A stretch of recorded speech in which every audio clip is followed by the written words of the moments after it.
जहां हर कण में राधा नाम है, हर धड़कन में बिहारी जी का स्वर है, वहीं विराजते हैं श्री बांके बिहारी जी, जिनके दर्शन मात्र से आत्मा रस में भीग जाती है।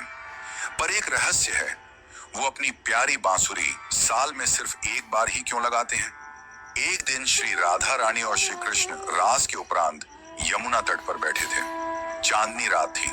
बांसुरी की स्वर लहरियां वातावरण को भिगो रही थी।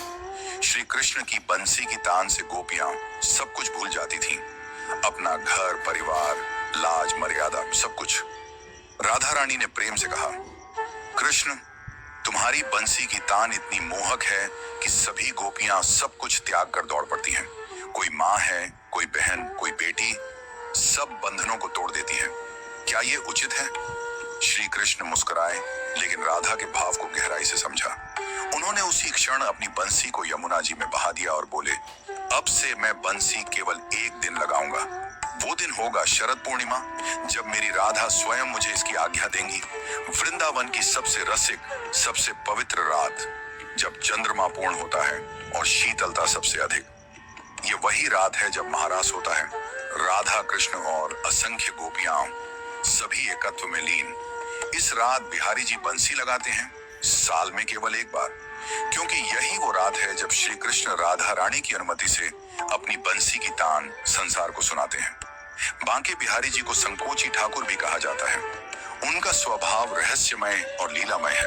वे दर्शन भी पल भर को देते हैं, पर्दा डालकर। चरण दर्शन भी साल में एक बार, अक्षय तृतीया, और बंसी भी केवल एक बार बजाते हैं, शरद पूर्णिमा। यह संकोच नहीं, यह प्रेम की मर्यादा है।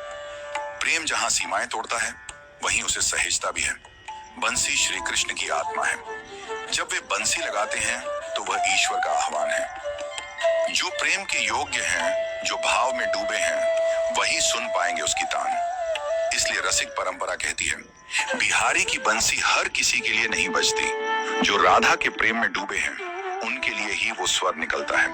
बिहारी जी की बंसी सिर्फ वाद्य यंत्र नहीं, वो प्रेम का निमंत्रण है, राधा के संकोच की मर्यादा है और कृष्ण की रस लीला का गहनतम स्वरूप है। साल में एक बार शरद पूर्णिमा को जब बंसी लगती है, तो वो केवल कानों के लिए नहीं, हृदय की आत्मा के लिए होती है। बंसी लगती नहीं रोज वृंदावन में, वो प्रेम की ध्वनि है जो राधा की अनुमति से ही उठती है, और जब वो बजती है तो आत्मा भी रास में थिरकने लगती है। क्या आप तैयार हैं उस बंसी को सुनने के लिए? यदि